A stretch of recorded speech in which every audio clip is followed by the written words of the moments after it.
again. It's been a while. Sorry about that. So today I am, of course, Abu Laith, and I am exploring the city of Venice, or in Arabic, البندقية.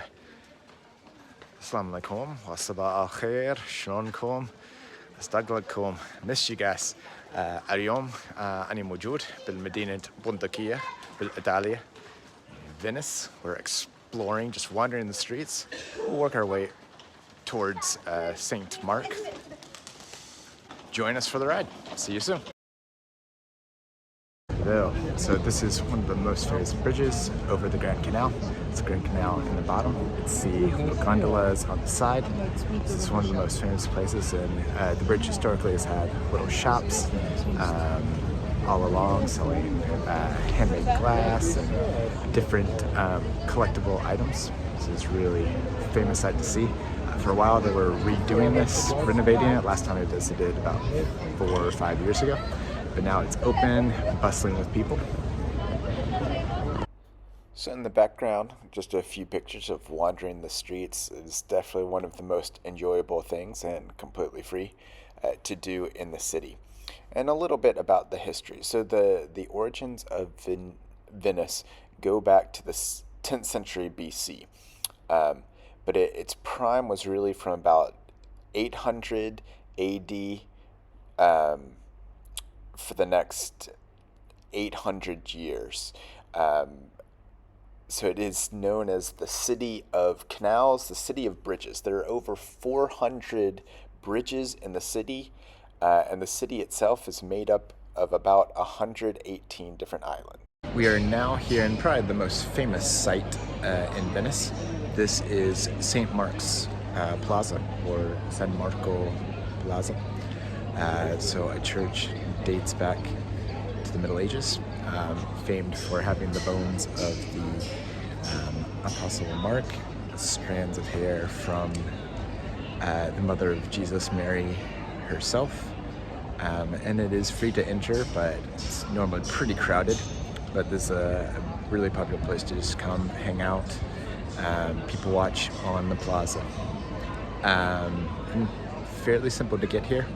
A lot of people will take the water taxis all the way down the Grand Canal to get here, or you can just meander inside the city. So from where we are staying off the island, it only cost us €1.50 each to get to the spot. So pretty cheap and efficient. The city of Venice became prominent, as I mentioned before, as a trading empire, seated in an island in the Adriatic Sea. They were well connected for trade with the Eastern Roman Empire, with the Byzantine Empire, but also with the Middle East. So from the beginning of their rise to power in the 800s, and especially in their height in the 1300s, they were a pretty cosmopolitan, eclectic civilization influenced by all the places they did trade with around the world. Especially during the Crusades, they were able to even grow in power.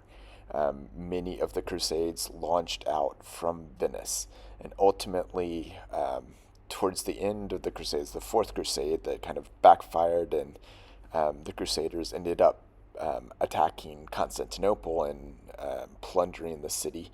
A lot of that plunder, riches, treasures ended up back in Venice. And that event kind of led to the decline of, and eventually the collapse of the Eastern Roman Empire, the Byzantine Empire, and the rise of Venice as a trading empire. St. Mark's Church was originally built in the 1800s, and according to legend, at this time, 2 Venetian merchants went to Egypt and took the body of Mark from there, and then built a church to commemorate this in Venice. But its current size and shape goes back to around the year 1000. So the current structure is 1,000 years old. As I mentioned before, you can walk around in Venice on streets, but another popular option is just doing a water taxi. You can buy tickets, use credit card, pay in cash, and it's pretty enjoyable just to kind of cruise around the canal. There are paths that go up and down the Grand Canal and around the outskirts of the city, as well as connecting to some of the outlying islands that are more tourist resorts. So definitely encourage that. Pretty cheap, and it depends on the time you go, how busy they are. So this section goes out especially to families with little kids.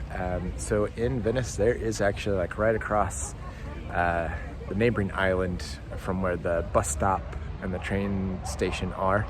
There's a little park that has a nice little playground, mainly stuff for older kids, but if your kids need a break, there's not a whole lot of play opportunities inside the island of Venice. But this is a good little break for kids if they need it. Here's a few more shots of the park. So many people, of course, know about famous gondola rides, but they can be quite expensive, like more than €100. So we opted not to go that route.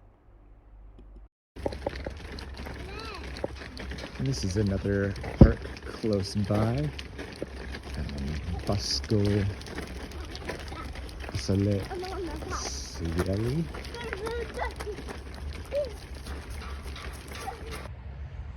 Buongiorno. So this morning we are checking out the park San Gierno.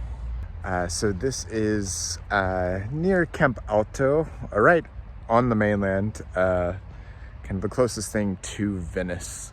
But a huge park, goes all the way to the canal, to the seaside that we'll check out in a few minutes. But huge areas to just walk, sit, playgrounds for kids, a little cafe that has some pretty good simple snacks that are pretty cheap too. Seems to be pretty popular with Venetian people, local people. So definitely recommend this. And again, like most of the things on our list, completely free. So this big park and the one before it, so these are on the mainland, not on the island of Venice. So we definitely recommend actually staying on the mainland. You can find much more affordable housing than the pretty expensive prices of hotels actually on the island. We found this amazing traditional Sardinian restaurant called Romello alla Botti. There, delicious food and quaint settings.